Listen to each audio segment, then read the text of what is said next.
नमस्कार दोस्तों। अभी हाल में सरकार ने कैशलेस ट्रांज़ैक्शन को बढ़ावा देने के लिए एक स्कीम लॉन्च करी है। उस स्कीम के लिए सरकार ने लगभग 340 करोड़ का बजट सैंक्शन किया है और स्कीम को इम्प्लीमेंट करने के लिए भारत सरकार ने एनपीसीआई को नियुक्त किया है। एनपीसीआई यानी national payment corporation of India.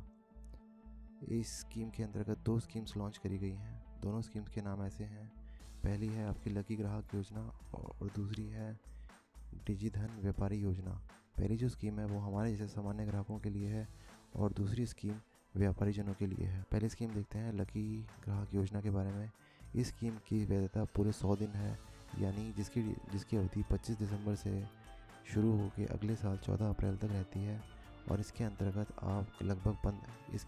15,000 customers को 1,000 रुपये प्रति कस्टमर अवार्ड मिलेंगे और वीकली अवार्ड्स के अंतर्गत 7,000 कस्टमर्स को 1 लाख या फिर 10,000 या फिर 5,000 रुपये के अवार्ड्स मिलेंगे। यहाँ पे देखने वाली बात ये है कि डेली अवार्ड्स के अंदर लगभग 150 कस्टमर्स को पर डे अवार्ड मिलेगा। वीकली का अभी तक कुछ इस बारे में बताया नहीं गया है कि कितने कस्टमर्स को 1 लाख या 10,000 या 5,000 का अवार्ड मिलेगा।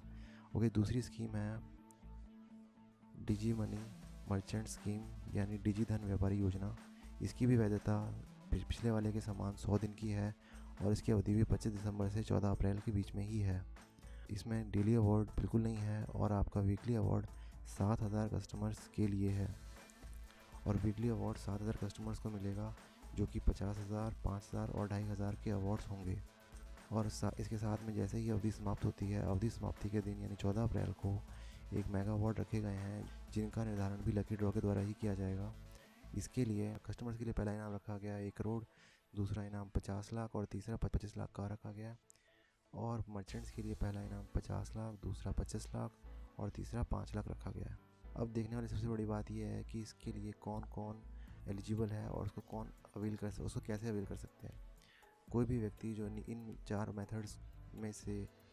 मेथड्स के थ्रू ट्रांजेक्शन करता है इस पीरियड के दौरान, जो अभी आपको बताया गया था, तो वो इसके लिए एलिजिबल होगा। यूएसएसडी यानी मोबाइल कोड्स के थ्रू ट्रांजेक्शन करना, एईपीएस यानी कि आधार अनेबल्ड पेमेंट सिस्टम यानी आधार कार्ड के थ्रू ट्रांजेक्शंस, यूपीआई यानी यूनिफाइड पेमेंट इंटरफेस यानी कि एक ऐसी मोबाइल एप्लीकेशन के थ्रू ट्रांसफ़र करना जिसमें आप अपने विभिन्न बैंक खातों में या से ट्रांजेक्शन कर सकते हैं, और रुपे डेबिट कार्ड के थ्रू। इसमें ध्यान रखने वाली बात यह है कि आपका ट्रांजेक्शन अमाउंट 50 रुपये से लेकर 3,000 रुपये के बीच में ही होना चाहिए। वीडियो देखने के लिए धन्यवाद दोस्तों, और अगर आपको ये पसंद आया हो वीडियो तो उसको शेयर कीजिए और हमारे चैनल को सब्सक्राइब कीजिए। Thank you.